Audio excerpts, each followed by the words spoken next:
The moment I realized what I'd done, my blood turned to ice. My trembling fingers hovered above my phone screen, desperately trying to unsend a message that had already delivered. But it was too late. The little blue checkmark beside the ultrasound image mocked me, confirming my worst nightmare. He had seen it. I collapsed onto my tiny apartment's worn couch, the springs digging into my thighs as I struggled to breathe. The air felt thick, stale with the scent of microwave dinners and discount air freshener. Outside, rain pelted against my window, the rhythmic tapping a stark contrast to my racing heart. How could I have been so careless? The ultrasound was meant for my sister, Emma, the only person who knew about my pregnancy. Instead, I had sent it to him. A man whose real name I'd only learned months after our encounter. A man whose presence made rooms fall silent. A man who, according to whispers, made people disappear. Luca Valenti. 3 dots appeared on my screen. He was typing. I wanted to throw my phone across the room, but I couldn't look away. My palms slicked with sweat as I waited. That's my child. 3 simple words. No question mark, no confusion. Just absolute certainty that sent chills down my spine. I hadn't seen him in exactly 12 weeks and 3 days. Not since that night when I'd made the biggest mistake of my life, or perhaps the most inevitable one. Now, looking at those 3 words, I realized my life as I knew it was over. My phone screen lit up again, this time with an incoming call. His name flashed across it, and a photo I'd never taken, one of me leaving my apartment building yesterday, appeared above it. My stomach lurched. He'd been watching me. I let it ring once, twice, 3 times, each chime driving my anxiety higher.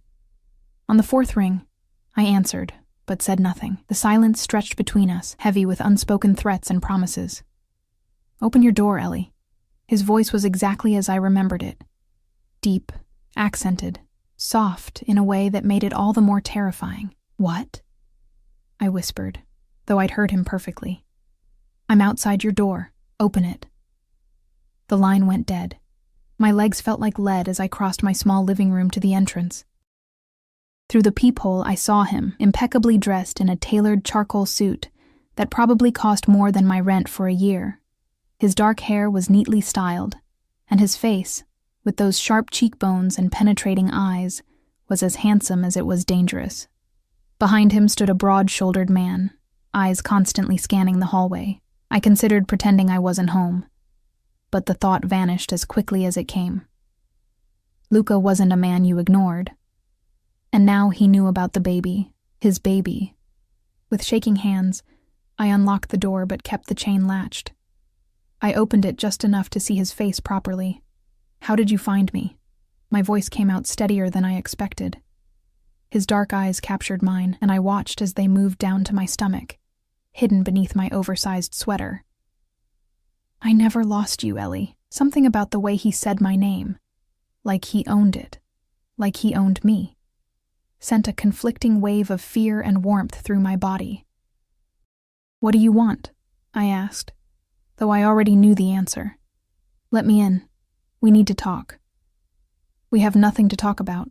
His expression didn't change, but something in his eyes hardened. "The child you're carrying says otherwise." I should have slammed the door, called the police, done anything other than what I did next. But logic had abandoned me the moment his name appeared on my screen. I closed the door, unlatched the chain, and let the devil into my home. Luca stepped inside, his presence immediately making my apartment feel smaller, shabbier. His bodyguard remained in the hallway, closing the door behind his boss. The scent of his cologne, expensive, subtle notes of sandalwood and something darker, filled the space between us. I backed away until my legs hit the couch. He didn't sit. Instead, he surveyed my apartment with calculating eyes. I saw it through his gaze, the second-hand furniture, the stack of medical textbooks by my desk. Remnants of a dream now on hold. The single dirty mug in the sink. I felt exposed, vulnerable in a way that had nothing to do with my body. 12 weeks, he finally said, his eyes returning to mine. "You've known about my child for 12 weeks. And you didn't think to tell me?" "I didn't." I swallowed hard. "I didn't think you'd care." A dangerous smile played at his lips. You thought the head of the Valenti family wouldn't care about his heir? The way he said it sent ice down my spine. I'd known who he was, of course. Not at first, but later, after our night together, when I'd stupidly looked him up, curious about the mysterious man who'd approached me at the restaurant where I worked. The articles I found had painted a clear picture of who Luca Valenti was, what the police suspected but could never prove. I was going to take care of it myself, I lied, wrapping my arms around my middle protectively. His eyes flashed dangerously. That was never an option. It's my body. My choice, I countered, a flare of defiance breaking through my fear. He moved then, closing the distance between us in 2 long strides. I flinched, but he didn't touch me. Instead, he leaned down, his face inches from mine, his breath warm against my cheek. The moment that child was conceived, Ellie, it became mine too. And I protect what's mine. The possessiveness in his voice made my heart race. I should have been outraged, should have told him to leave, but part of me, a small, traitorous part, thrilled at his words. "What do you want from me?" I whispered. He straightened, studying me with those unreadable dark eyes. "Pack a bag. You're coming with me." "What?" "No," I stood up too quickly, a wave of dizziness washing over me. His hand shot out to steady me, gripping my elbow.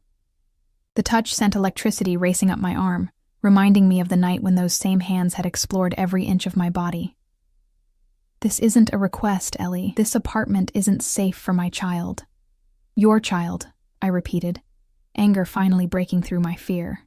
"You keep saying that, like you had any part in this beyond one night. You don't know me. You don't get to make decisions for me." A muscle ticked in his jaw. "I know enough. I know you worked double shifts at that restaurant to pay for an apartment that should be condemned. I know you dropped out of medical school when your parents died. I know you have no one except a sister who lives 3 states away." Each word felt like a slap. "Have you been stalking me? I've been looking after what's mine. I am not yours." The words burst out of me. His eyes darkened. "But the child is. And until it's born, that makes you my responsibility too." "I don't need your protection or your charity," I spat, though we both knew it was a lie. My bank account was nearly empty, my rent was overdue, and pregnancy complications had already cost me 2 shifts last week. "This isn't charity," he said coldly. "This is necessity. The man your ex owes money to is not someone you want to cross paths with." My blood ran cold. "What are you talking about?" "Ryan Barnes. The man you dated before me. The reason you took the job at the restaurant where we met." His voice was matter-of-fact, as if he were discussing the weather and not tearing apart my carefully constructed walls. "He's in debt to the Moretti family. Deep debt, and they're not as civilized as I am when it comes to collecting. Ryan. I hadn't thought about him in months. We dated briefly last year before I discovered his gambling problem. He'd disappeared from my life so completely, I'd assumed he'd skipped town to escape his creditors. I'd never imagined those creditors were a rival Mafia family. "What does that have to do with me?" I asked, though dread was already pooling in my stomach. "They know about your connection to him. And when they discover your connection to me, and the child you're carrying..." He left the sentence hanging, but his meaning was clear. I sank back onto the couch, my legs unable to support me anymore. "You're lying. You're trying to scare me into doing what you want." Luca pulled out his phone, tapped a few times, and handed it to me. On the screen was a photo of Ryan, looking thinner and more haggard than I remembered, talking to a man outside what appeared to be my workplace. The timestamp showed it was taken yesterday. "He's looking for you," Luca said softly, "and he's desperate enough to sell information about my child to save his own skin." I handed the phone back, my hands trembling. "Even if that's true, I can't just leave with you. I don't know you. You knew me well enough once." Heat rushed to my cheeks at the memory of that night. How his hands had felt on my skin. How his lips had trailed fire down my neck. How I'd surrendered to him completely. One night of weakness after months of loneliness and struggle. "That was different," I whispered. "Was it?" He knelt in front of me, bringing our eyes level. It was an oddly vulnerable position for such a powerful man. "Tell me you felt nothing, Ellie. Tell me you don't remember every moment of that night as clearly as I do." I couldn't lie. Not when he was looking at me like that. It doesn't matter what I felt. It was one night. And now it's a lifetime. His gaze dropped to my stomach again. Our child changes everything. The way he said, our child, sent a confusing mix of emotions through me. Part of me wanted to run as far from this dangerous man as possible. But another part, the part that had been struggling alone for so long, whispered that maybe, just maybe, I didn't have to do this by myself anymore. I can't just disappear, I said, searching for excuses. I have a job, appointments, all taken care of. Of course he'd already arranged it. Men like Luca Valenti didn't ask. They simply made things happen. Your landlord will receive the remainder of your lease payment. Your employer will be informed of your resignation. Your doctor has referred you to a specialist who will see you tomorrow. My mouth fell open. You can't just rearrange my life without my permission. I already have, he replied calmly. The only question is whether you'll come willingly, or if I need to convince you further. There was no threat in his voice, but I didn't miss the steel behind his words. Luca Valenti always got what he wanted. And if I refuse? I challenged, knowing the answer, but needing to hear it. He leaned forward, his face inches from mine. There is no refusing, Ellie. You carry my child. That makes you mine to protect, whether you like it or not. His eyes softened fractionally, but I'd prefer you came willingly. Pack what matters to you. Everything else can be replaced. I stared at him. This man who had turned my world upside down twice now, first with a night I couldn't forget, and now with a future I couldn't escape. Rain continued to lash against my windows, the storm outside matching the turmoil within me. How long? I asked finally. Until it's safe. His non-answer hung between us. And where would we go? My home. You'll have your own space, your own privacy, but you'll be protected. I closed my eyes, considering my options. There were none. Even if I somehow evaded him today, he'd find me. Men like Luca always did, and if what he said about Ryan and the Moretti family was true, I need an hour, I said at last, opening my eyes. He nodded once, satisfaction evident in the slight relaxation of his shoulders. You have 30 minutes. As I stood to pack, his hand caught mine. The touch was gentle but firm, a reminder of the invisible chains now binding us together. Ellie, he said, his voice softer than I'd heard it. I will keep you safe, both of you. That's a promise. In that moment, looking into his dark eyes, I almost believed him, almost trusted that the devil holding my hand was better than the demons waiting outside. I just didn't know if I'd survive either way. I moved through my apartment like a sleepwalker, gathering pieces of my life into a small suitcase. Clothes, toiletries, my prenatal vitamins, the worn photo of my parents I kept by my bedside. Each item felt like a goodbye. Behind me, I could feel Luca's eyes tracking my movements, watchful and assessing. Is this really necessary? I asked, folding a sweater with trembling hands. Couldn't you just, I don't know, assign someone to watch my building? No. The single word held no room for negotiation. The Morettis have eyes everywhere, your building, your workplace, probably your doctor's office by now. A chill ran through me at the thought of being watched, tracked like prey. Why would they care so much about me? I'm nobody. Luca moved closer, his presence immediately dominating the small bedroom.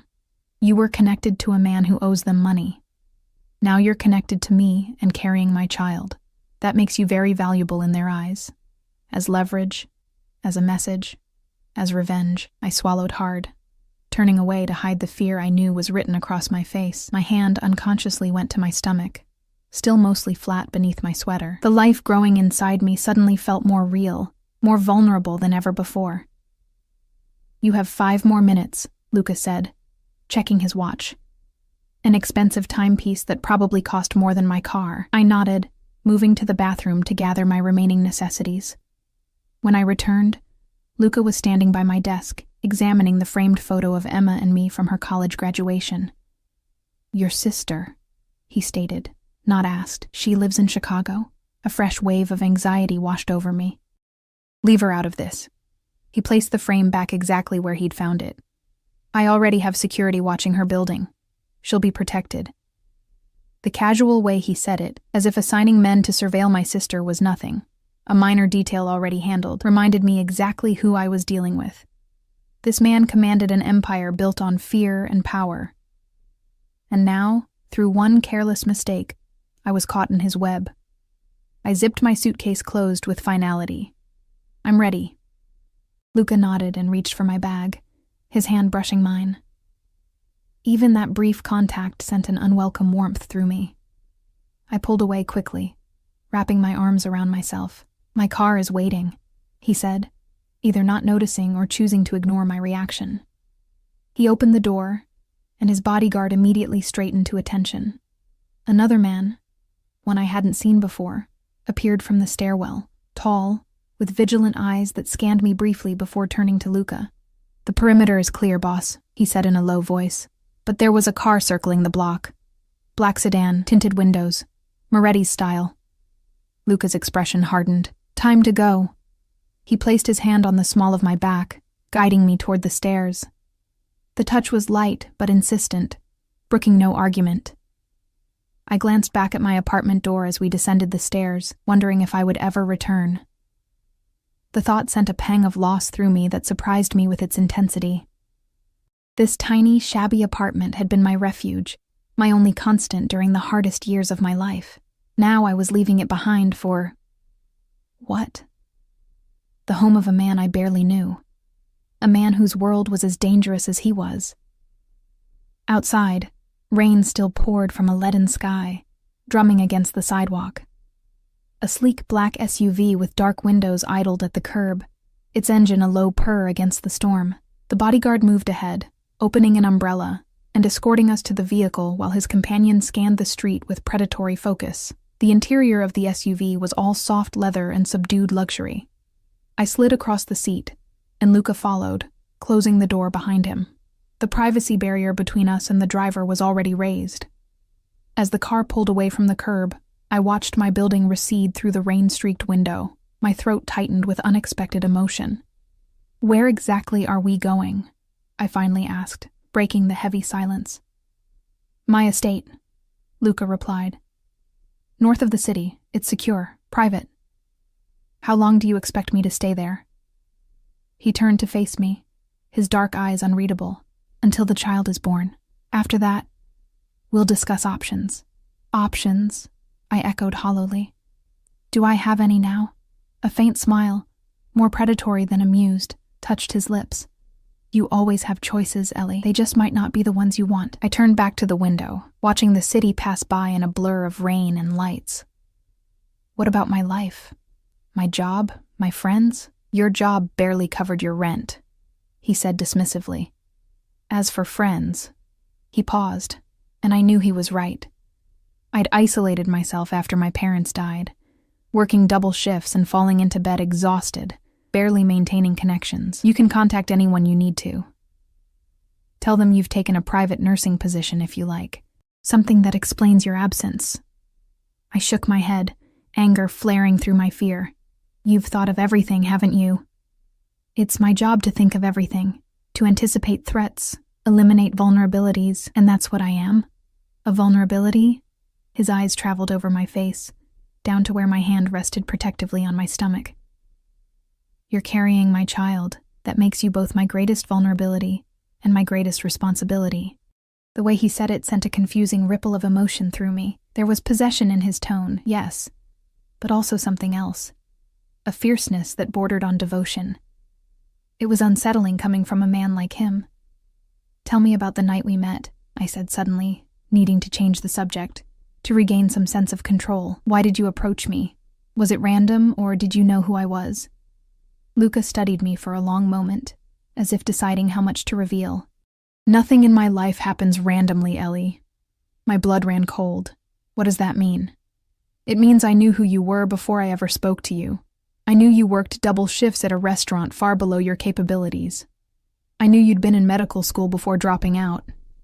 I knew about Ryan Barnes and his connection to the Morettis. Each word felt like a blow.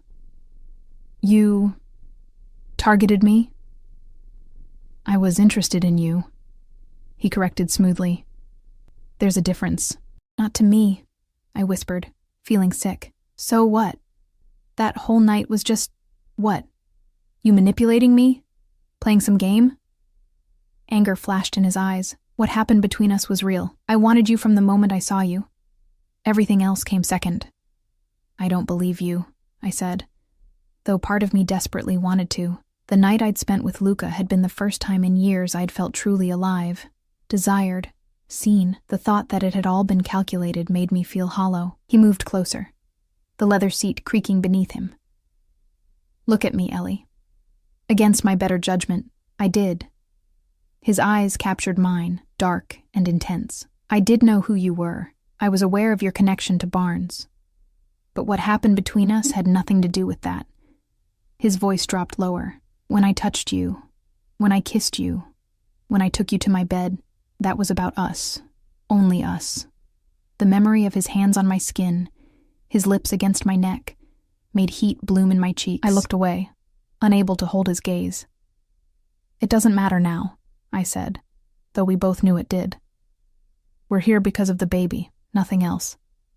Are we? He challenged softly. Before I could respond, the car slowed, turning through an imposing iron gate set into a high stone wall. Beyond it, a winding driveway cut through immaculate grounds, leading to a sprawling estate that looked like it belonged in another century. The mansion was stone and glass, elegant and imposing against the stormy sky. We're here, Luca said unnecessarily, watching my reaction. I stared at the house. No, not a house, a fortress, feeling another wave of unreality wash over me. This was his world, a world of wealth and power I could scarcely comprehend. The car stopped at the front entrance, where a covered portico protected from the rain. Immediately, the driver appeared to open Luca's door, while another man, presumably more security, opened mine. Luca's hand found the small of my back again, as he guided me up the wide stone steps to the massive front door, which opened before we reached it. A middle-aged woman with a kind face but watchful eyes stood in the doorway. Mrs. Russo, Luca greeted her. This is Ellie Parker. She'll be staying with us indefinitely. The woman's eyes traveled to my stomach briefly before returning to my face with a warm smile. Welcome, Miss Parker. I've prepared the East Wing suite for you. Thank you, I murmured, feeling overwhelmed. Mrs. Russo oversees the household, Luca explained. Anything you need, she can provide or arrange. The foyer we stepped into was cavernous, with a sweeping staircase and marble floors that echoed with our footsteps. Art that looked museum-worthy hung on the walls, and a massive crystal chandelier cast rainbows of light across the space. It was beautiful, intimidating, and nothing like anywhere I'd ever lived. I'll show Miss Parker to her rooms, Mrs. Russo offered, but Luca shook his head. I'll take her. Have dinner prepared in my study in 1 hour. We'll eat privately tonight. The woman nodded and disappeared down a hallway, leaving me alone with Luca once more. This way, he said, guiding me up the staircase. Your suite connects to mine, but you'll have complete privacy, your own entrance, sitting room, bedroom, and bath. Connected to yours? I echoed, alarmed. He glanced at me, a hint of that predatory smile returning.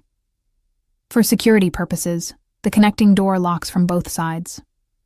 We reached the top of the stairs and proceeded down a long corridor lined with more artwork and antique furniture. Finally, Luca stopped at a set of double doors, which he opened to reveal a suite that was larger than my entire apartment. The sitting room was elegant without being ostentatious. Plush cream carpets, a comfortable-looking sofa in soft blue, a marble fireplace with a fire already crackling inside. Beyond, I could see a glimpse of a bedroom with a massive 4-poster bed. Is this adequate? Luca asked, and I detected a rare note of uncertainty in his voice. I nodded, unable to form words. The luxury surrounding me was so far removed from my daily existence that it felt like I'd stepped into another world. Your bathroom is through there, he continued, pointing to a door on the right. The closet has been stocked with some essentials, but we can have anything else you need delivered. Stocked? I found my voice. You already bought me clothes. Mrs. Russo did. I gave her your sizes. At my look of alarm, he added, Your medical records provided the information. Nothing invasive. Nothing invasive. As if kidnapping me from my life, researching my background, and installing me in his home like a prized possession wasn't invasive enough. The connecting door is here, he said, moving to a discreet door built into the far wall. As I said, it locks from both sides. He demonstrated the heavy bolt on my side. My suite is beyond it. If you need me for any reason, at any hour, you only need to knock. The implication in his words made my heart rate accelerate. I moved away from the door, putting distance between us. I'd like to rest now, I said, suddenly desperate to be alone, to process everything that had happened in the last few hours. Luca studied me for a long moment, his expression softening almost imperceptibly. Of course. Pregnancy is exhausting, especially in the first trimester. Rest, we'll talk more over dinner. He moved toward the main door, then paused. Ellie. I looked up, finding his eyes intent on mine. I know this isn't what you wanted, but I promise you'll be safe here. Both of you.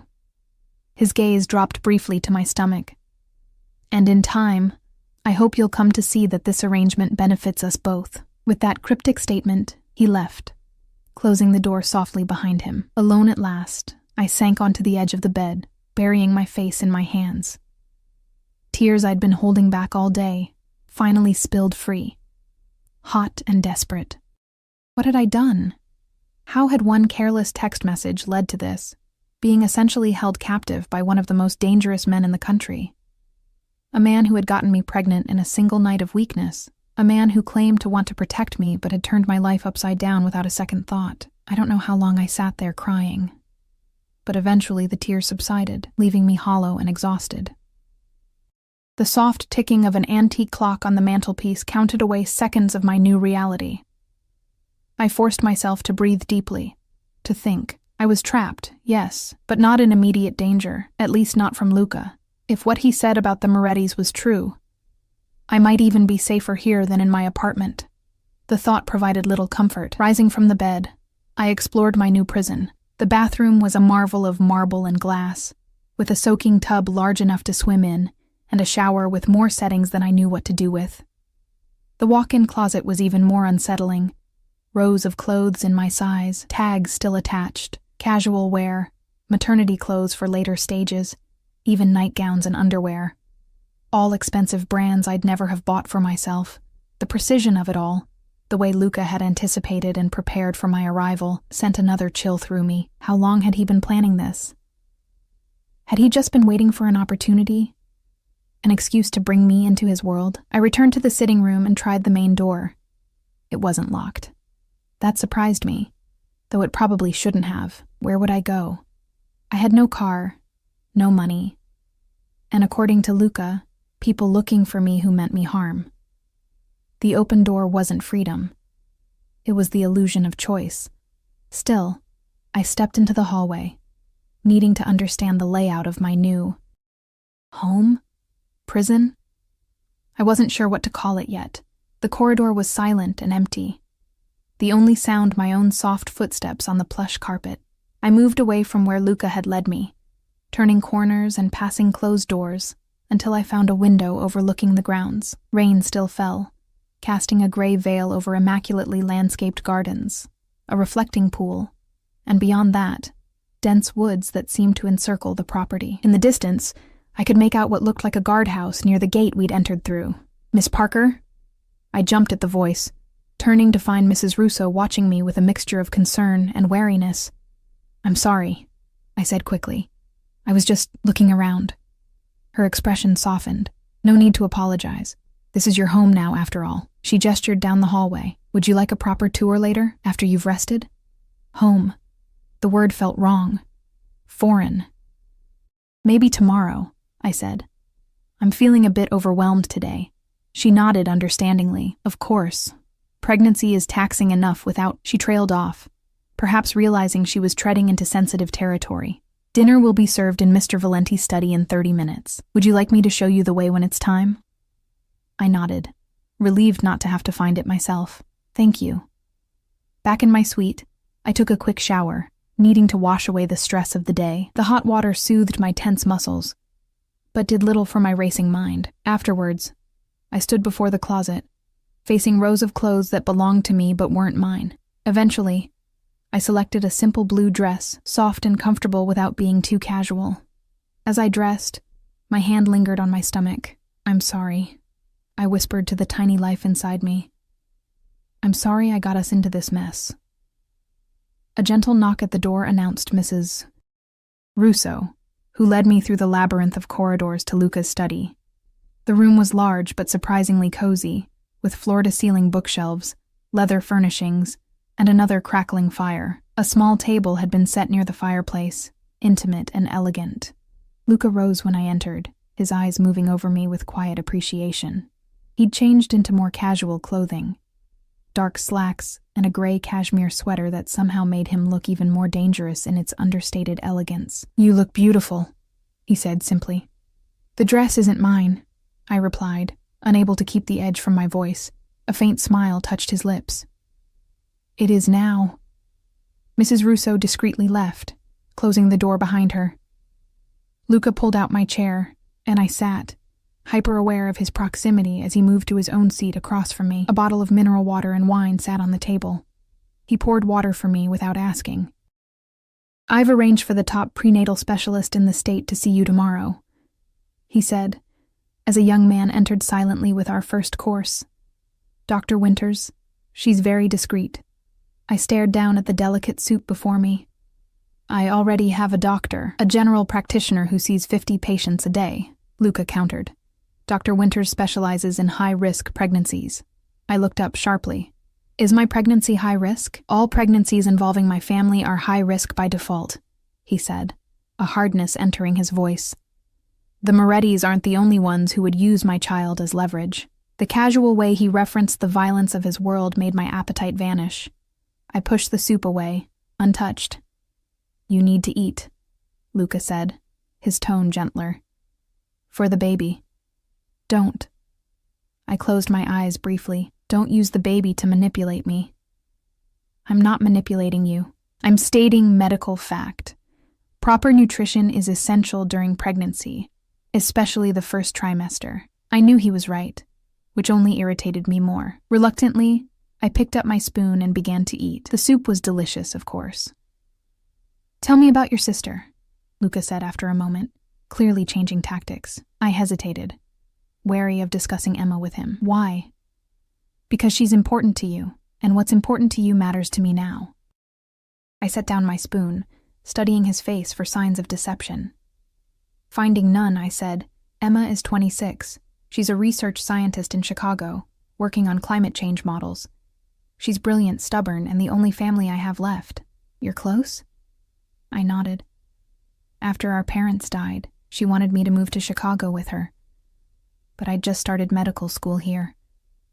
I was too stubborn to leave." A bitter smile touched my lips. Not that it mattered in the end. I had to drop out anyway when the money ran out. "You could go back," Luca said, surprising me, "after the baby is born, if you wanted to." I stared at him. "What?" "Medical school. You could finish your degree. I'd make the arrangements, cover the costs." For a moment, I allowed myself to imagine it, completing the dream I'd abandoned, becoming the doctor I'd always wanted to be. Then reality crashed back. "And the baby?" I asked. "Would be with you, of course. With us. Us." The word hung in the air between us, loaded with implications I wasn't ready to face. The server returned, removing our soup bowls and replacing them with the main course, perfectly cooked salmon with roasted vegetables. Again, I felt the surreal contrast between this meal and what I would have been eating in my apartment tonight, probably microwaved ramen or a cheap frozen dinner. "What do you want from me, Luca?" I finally asked, setting down my fork. "Really?" "Beyond ensuring the baby's safety." He considered me for a long moment, his dark eyes unreadable. "I want you to be comfortable here, to feel secure. Eventually, perhaps, to feel at home. This isn't my home. It's a cage, no matter how gilded." His jaw tightened fractionally. "You're not a prisoner, Ellie. Then I can leave?" Walk out the front door right now? And go where? He challenged. Back to your apartment where the Morettis are watching? To your sister, endangering her life as well? Tell me where you'd go that would be safer for my child than here, under my protection. I had no answer, which he knew perfectly well. The frustration must have shown on my face, because his expression softened. I'm not your enemy, he said quietly. Then what are you? My kidnapper? My jailer? I paused, the word bitter on my tongue. My lover? Something dangerous flashed in his eyes. I'm the father of your child. Beyond that, it's up to you. Nothing about this is up to me, I countered. You've orchestrated everything. My leaving, my staying here, even my doctor's appointments. For your protection. So you keep saying. We fell into tense silence, the only sounds the crackling of the fire and the soft clink of silverware against china. I forced myself to eat, if only to avoid conversation. Finally, Luca spoke again. I know you resent being here. That's understandable. But I hope in time you'll see that I'm doing what's necessary. Necessary for whom? I asked. For all of us. He leaned forward, his gaze intense. The world I live in is dangerous, Ellie. I won't apologize for that. But I can promise you that within these walls, you and our child will want for nothing. You'll be safe, comfortable, protected. A golden cage is still a cage, I murmured. Then consider it a sanctuary instead, he countered. A place apart from the dangers outside. I looked up, meeting his eyes. And what about the danger inside? You. For the first time, he seemed genuinely taken aback. You think I would hurt you? I think you already have, I said softly. You've taken my freedom, my choice. You've decided my life for me without my consent. He was silent for a long moment. When he spoke again, his voice was lower, touched with something that might have been regret in another man. There are many kinds of freedom, Ellie. Many kinds of choice. Some are illusions. What does that mean? It means the freedom you think you had. Struggling alone, working yourself to exhaustion, barely surviving, was no freedom at all. It was just a different kind of cage. His words hit closer to home than I wanted to admit. The past 2 years had been a constant battle to stay afloat, to hold on to the fragments of the life I'd planned before my parents' death shattered everything. There had been little true freedom in it. At least it was my cage, I said. But the argument sounded hollow even to my own ears.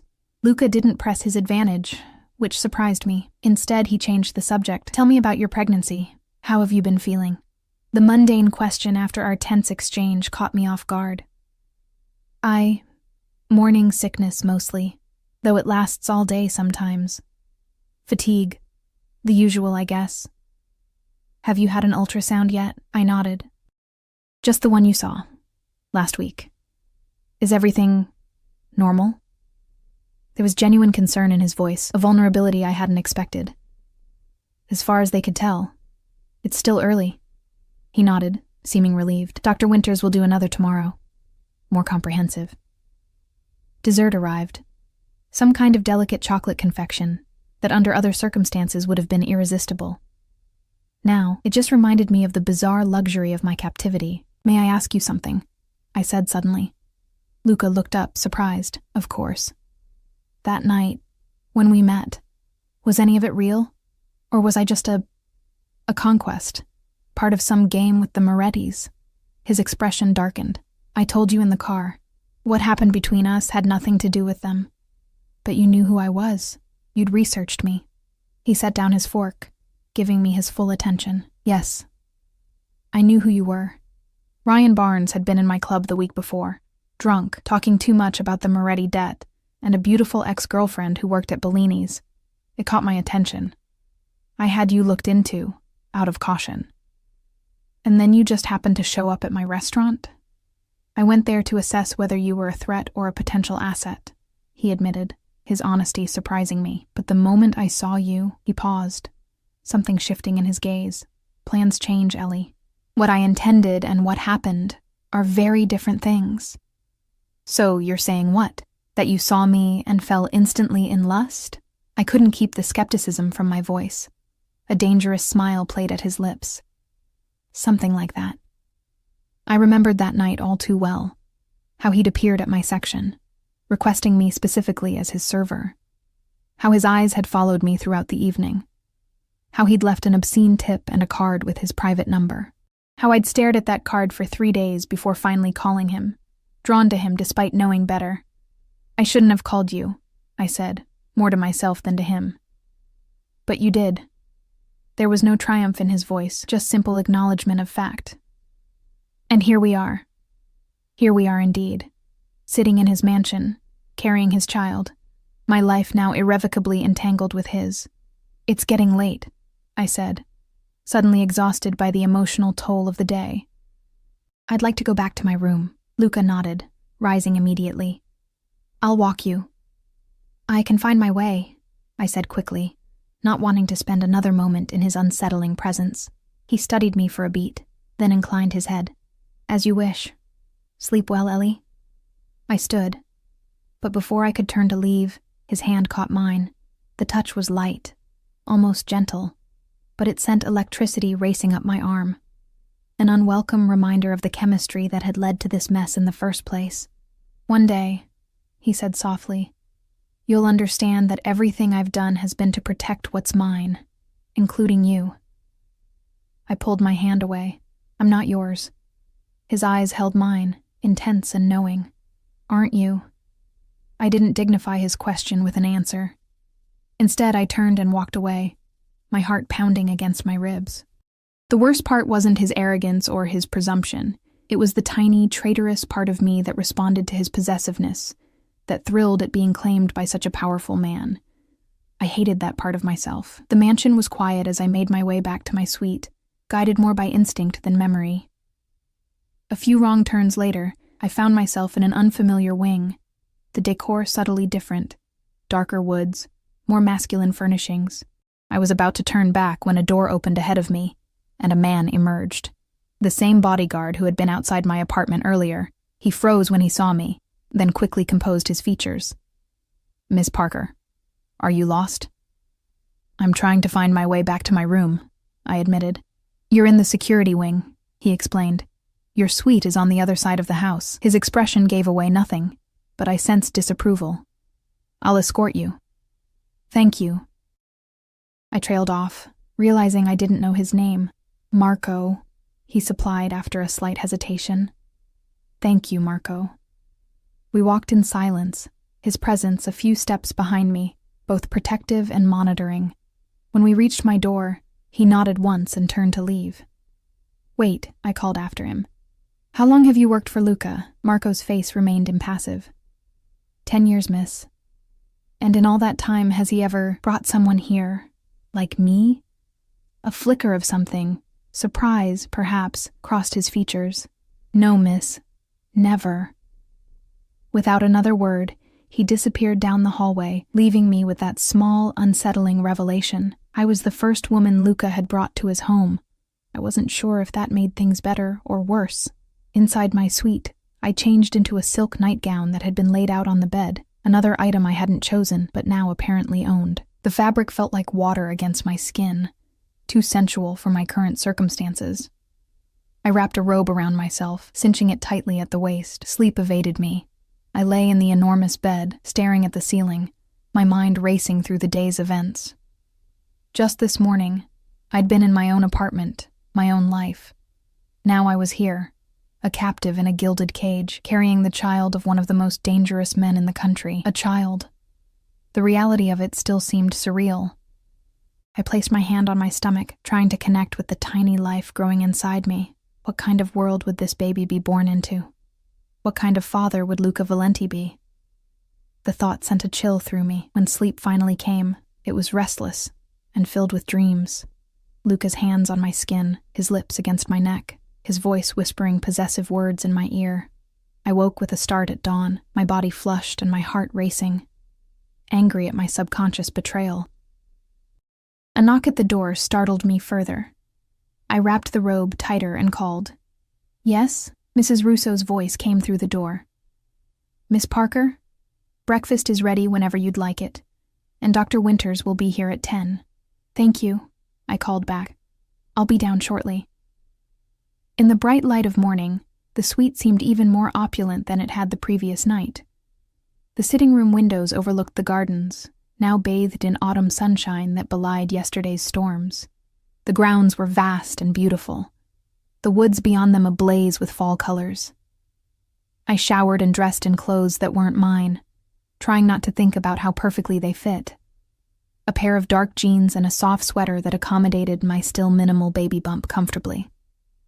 When I emerged from the bedroom, I was startled to find Luca sitting in one of the armchairs in my sitting room, reading something on his phone. He looked up when I appeared, his dark eyes moving over me appreciatively. "Good morning." "You could have knocked," I said, crossing my arms over my chest. "I did." "You were in the shower." He rose, tucking the phone into his pocket. "I came to escort you to breakfast, and to check how you slept." "Fine," I lied.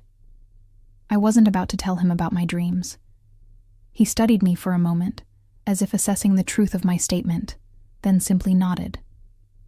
"The dining room is this way."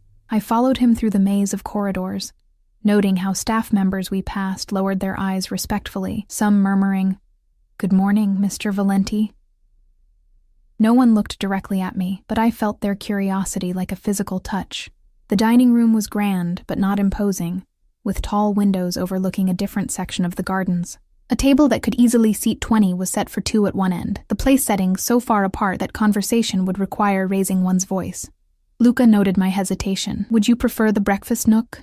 It's more intimate." The word intimate sent an unwelcome flutter through me. "This is fine." A server appeared immediately with coffee for Luca and herbal tea for me. Another followed with plates of fresh fruit, pastries, and what looked like a perfect omelet. The efficiency was both impressive and unsettling. How did they know exactly when to appear? "Did you sleep well?" Luca asked as we began to eat. "Yes," I lied again. "The room is comfortable." "Good." He took a sip of his coffee, watching me over the rim of his cup. "Dr. Winters will be here at 10. I've had a room prepared as a proper examination space." I paused with my fork halfway to my mouth. "You have a medical room in your house?" "I have everything necessary in my house," he replied simply. "My position makes hospitals complicated." Of course. A man like Luca couldn't risk being vulnerable in a public place. I wondered how many bullets he'd taken over the years, how many wounds had been treated in that room. "After your appointment, I thought you might like a tour of the grounds," he continued. "The gardens are extensive, and there are trails through the woods if you enjoy walking. Am I allowed to walk the grounds alone?" His expression tightened slightly. "The gardens are perfectly safe. The woods—" He hesitated. "I'd prefer if you had an escort in the woods." "One of your men, you mean? Or me?" he said, his voice dropping slightly. I focused on my tea, needing to break the intensity of his gaze. "I'm sure you're too busy for walks in the woods." "I'm never too busy for you." The simple statement, delivered without embellishment, sent another unwelcome ripple of heat through me. I changed the subject. "Will you be at my appointment with Dr. Winters?" "Do you want me there?" The question caught me off guard. Until now, Luca had simply decided things for me. This was the first time he'd asked what I wanted. "No," I said after a moment. "I'd prefer privacy." He nodded, accepting my decision without argument. "As you wish. But I'd like to speak with her afterward, if that's acceptable to you." Again, asking rather than demanding. It was a small thing, but it felt significant. "That's fine," I agreed. We finished breakfast in surprisingly comfortable silence. As we rose to leave, Luca's phone rang. He glanced at it, his expression darkening. "I need to take this," he said. "Mrs. Russo will show you to the medical suite when it's time. I'll try to join you after your appointment." He stepped away to answer the call, his voice immediately shifting to a harder, colder tone than any he'd used with me.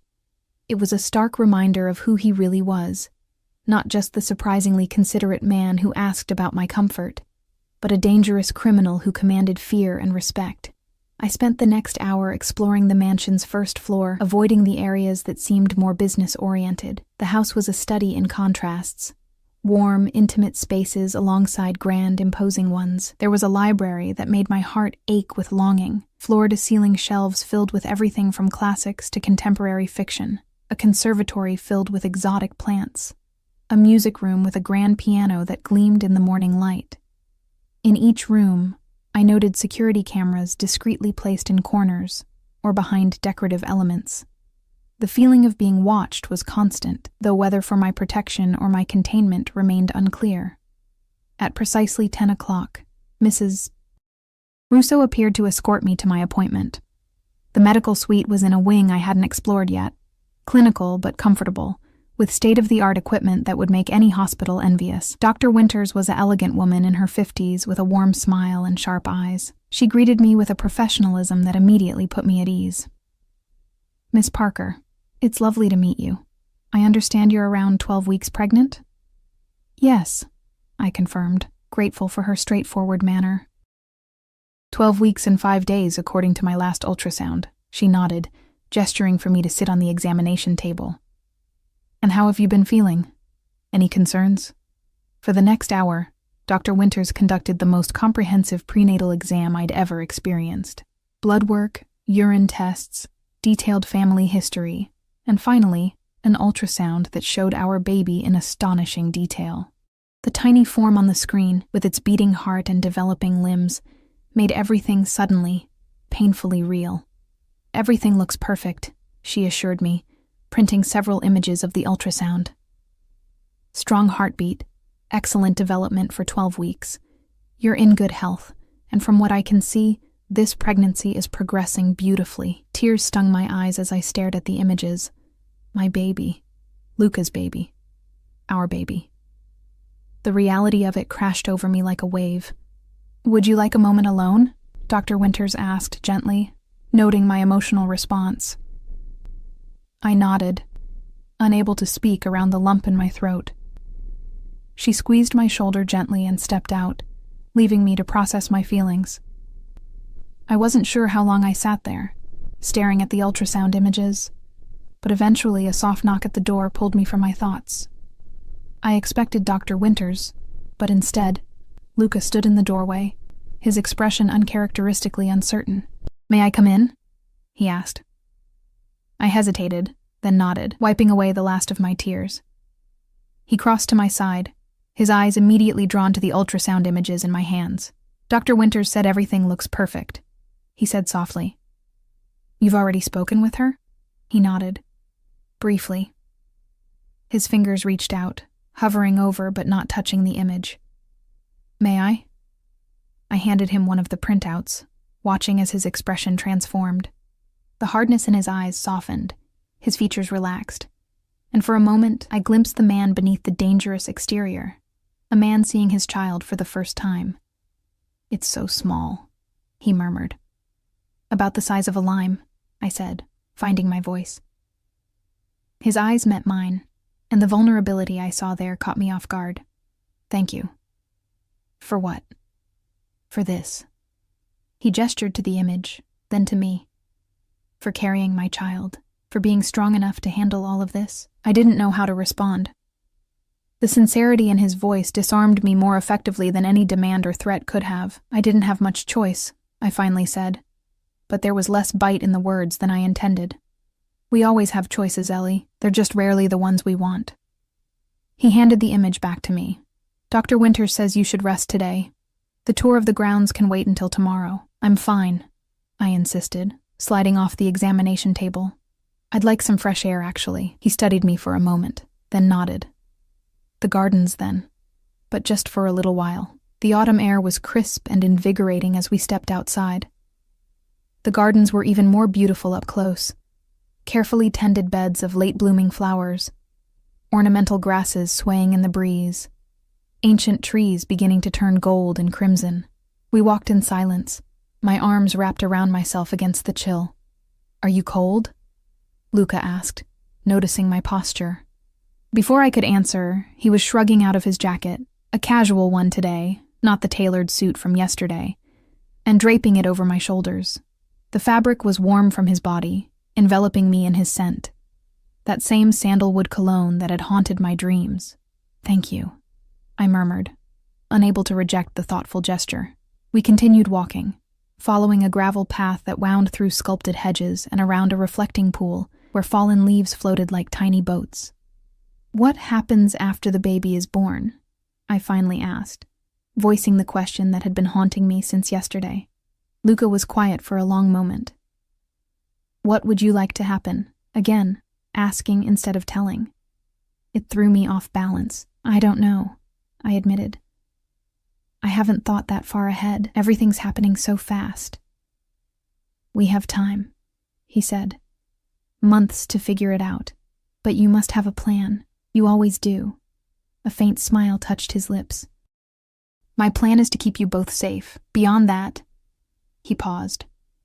"I want my child in my life, and I want you to be happy, Ellie. Those are my only certainties." The simplicity of his answer surprised me. "Even if being happy means leaving here? Leaving you?" His jaw tightened almost imperceptibly. "If that's what you truly want, we'll find a way to make it work. But I hope by then, you'll have seen that your place is here. With me." His words hung in the air between us. With me. Not just with our child, but with him. The implication was clear. He wanted more than just co-parenting. The thought should have terrified me. Instead, it sent a confused flutter through my chest. "You don't even know me," I said, pulling his jacket tighter around my shoulders. "One night together doesn't make a relationship." "I know you better than you think," he countered, his voice gentle. "I know you're fiercely independent even when it hurts you. I know you'd sacrifice anything for the people you love.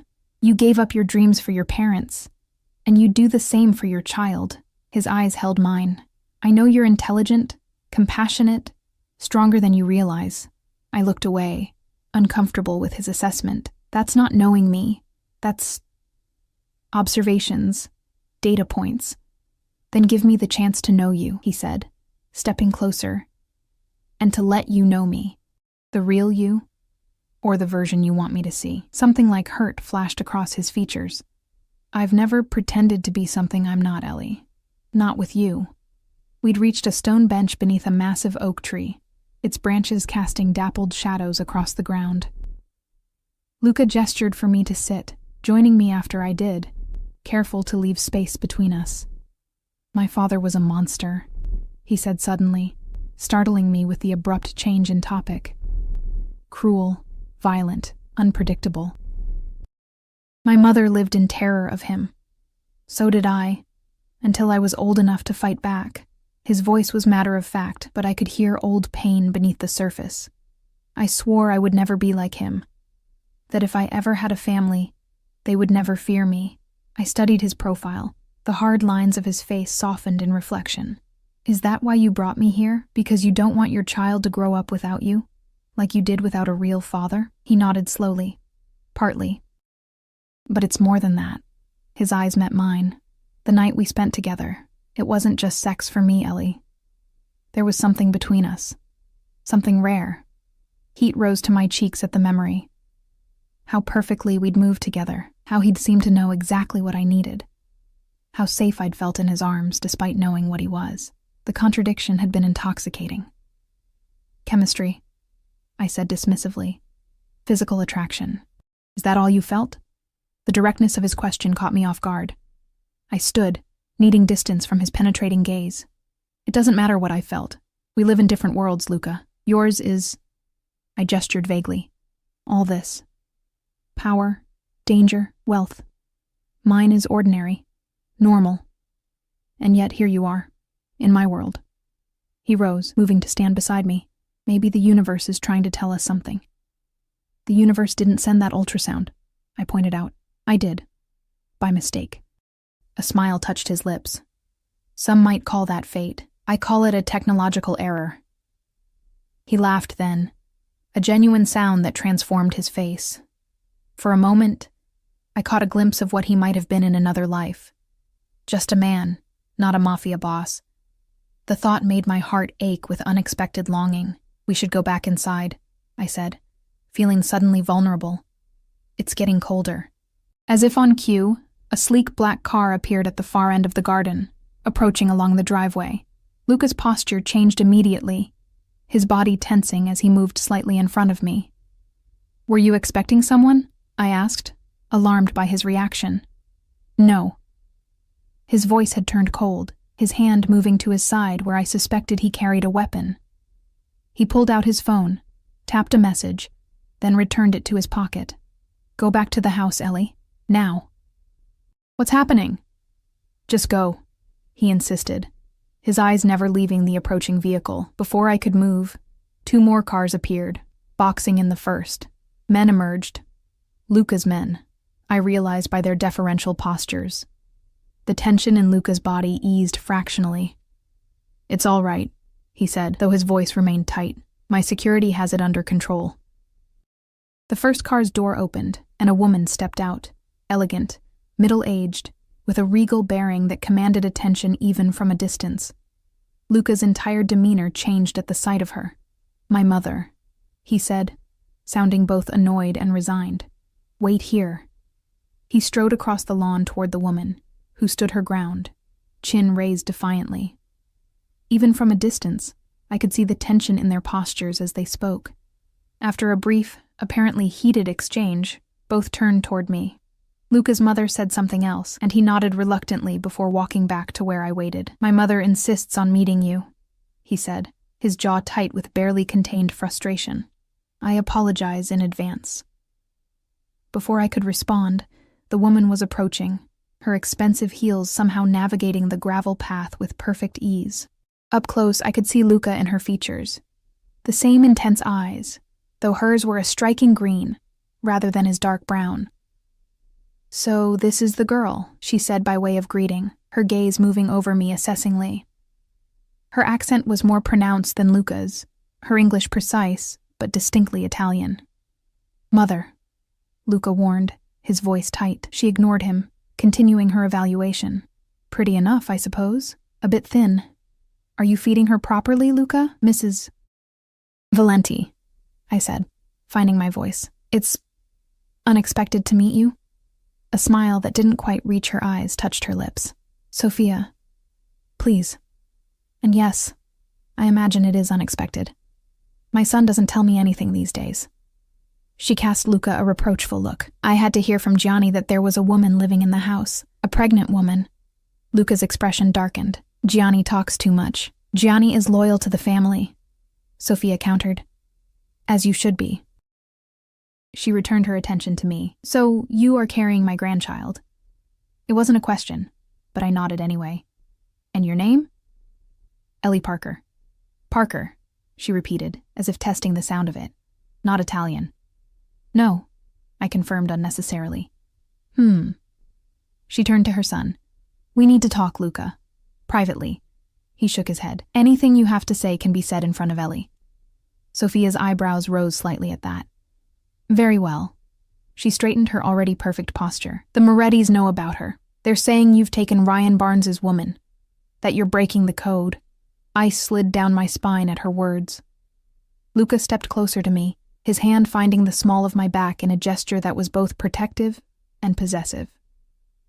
"Ryan Barnes is nothing," he said coldly. "He gambled with the Moretti's money and lost. He has no claim on Ellie. Nevertheless, they're using it to stir up trouble with the other families." Sophia's eyes moved to me again.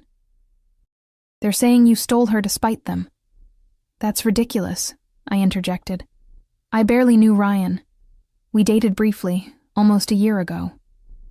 Sophia's calculating gaze settled on my stomach. "And the child is mine," Luca said before I could respond, his voice leaving no room for doubt. "Conceived months after Barnes was out of the picture." Something shifted in Sophia's expression. A slight softening around the eyes, a relaxing of her mouth. "You're certain?" "Absolutely." Luca's hand remained on my back, a warm anchor in the increasingly surreal conversation. Sophia nodded, apparently satisfied. "Then we have a situation to address." She squared her shoulders. "The child must be legitimized. You must marry." "What?" The word escaped me in a shocked gasp. "No, that's the only solution," Sophia finished firmly. "If Ellie becomes a Valenti, no one can question your right to protect her. The child will be born into the family properly. The Morettis will have no grounds for their complaints." "This isn't the 1950s, Mother," Luca said, though his voice lacked conviction. "We don't need to marry for the sake of appearances." Sophia's eyes flashed dangerously.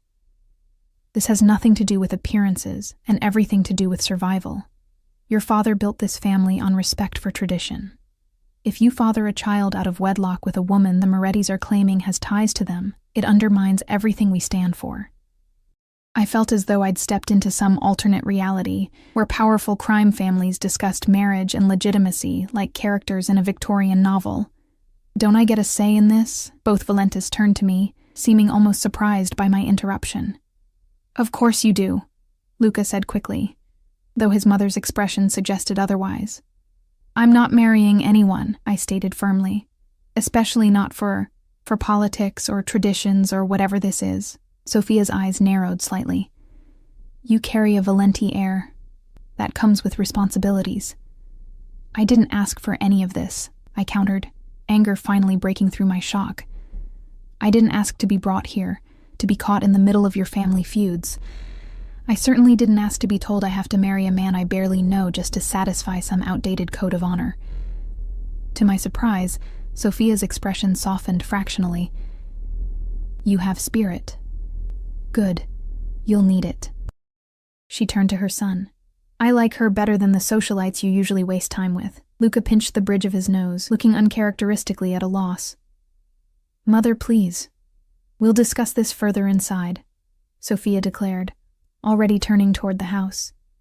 It's getting cold out here, and in her condition, Ellie shouldn't be chilled. With that, she swept away, leaving us in stunned silence. I'm sorry, Luca said once she was out of earshot.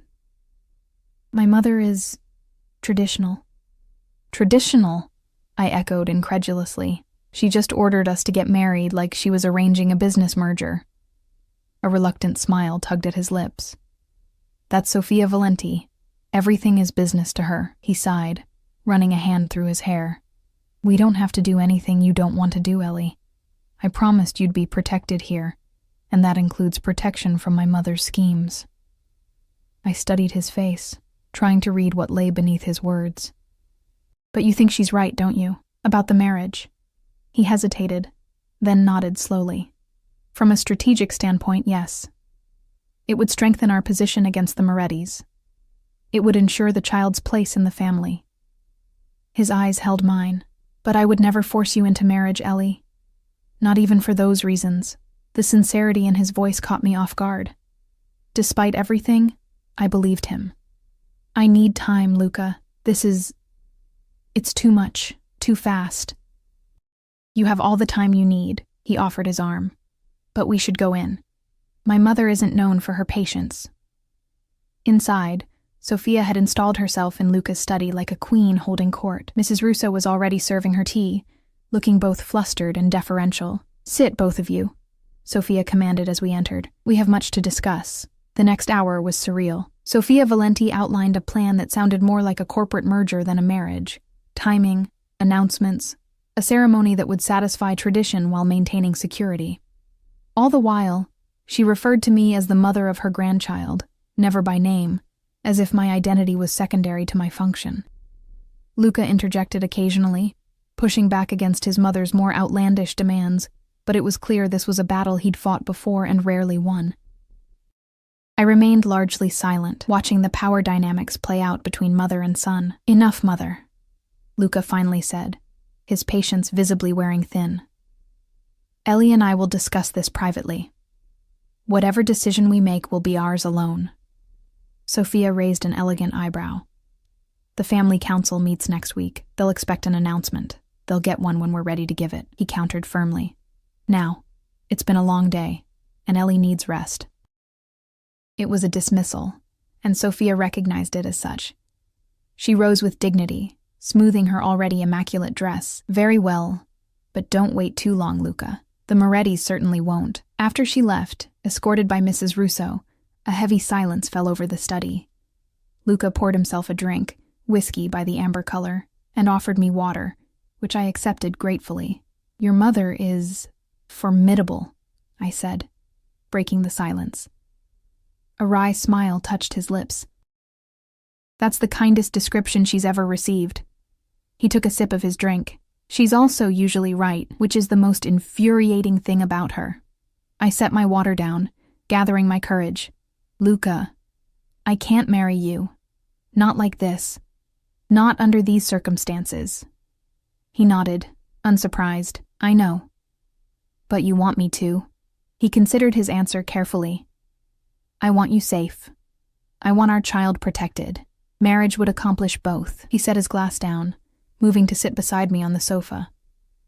"But more than that, I want you to choose me, Ellie. Not because of the baby, not because of the Morettis, but because you want me the way I want you." The raw honesty in his voice made my heart race.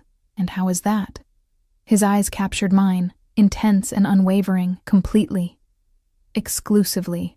For the rest of our lives. My breath caught in my throat. "You can't possibly know that. We barely know each other. Some things you just know." He reached out, his fingers lightly brushing a strand of hair from my face. "The night we spent together, I knew you were different. Special. When I found out about the baby, I knew it was meant to be." "That's not rational," I whispered. A smile touched his lips. "Love rarely is. Love." The word hung in the air between us, dangerous and tempting. "Give us a chance, Ellie," he said softly. "Not marriage, not yet. But a chance to see if what I feel for you, what I think you feel for me too, is real." I should have said no, should have maintained the walls I'd built around myself. But something in his eyes, vulnerability beneath the strength, longing beneath the control, broke through my defenses. "One day at a time," I said finally. "That's all I can offer." Relief and something like joy transformed his face. "That's all I'm asking for." He leaned forward slowly, giving me time to pull away. I didn't. His lips met mine in a kiss that was gentle yet possessive, a promise and a claim all at once. My body responded instantly, remembering the night we'd shared, craving more despite my better judgment. When we parted, his forehead rested against mine. "One day at a time," he repeated, his voice husky. In that moment, with his warmth surrounding me and our child growing between us, I allowed myself to imagine a future I'd never expected, one where this dangerous, complex man became my sanctuary, rather than my cage. It wouldn't be easy. There would be battles ahead, with the Morettis, with his mother, with the expectations of his world. But as Luca's arms encircled me, drawing me against his chest where I could hear the steady beat of his heart, I realized something important.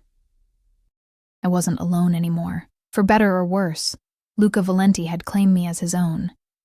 And deep down, in a place I wasn't quite ready to acknowledge, I'd begun to claim him too. "One day at a time," I whispered against his chest, feeling his arms tighten around me in response. It was both a concession and a promise, the beginning of something I couldn't yet name, but could no longer deny. Whatever came next, we would face it together.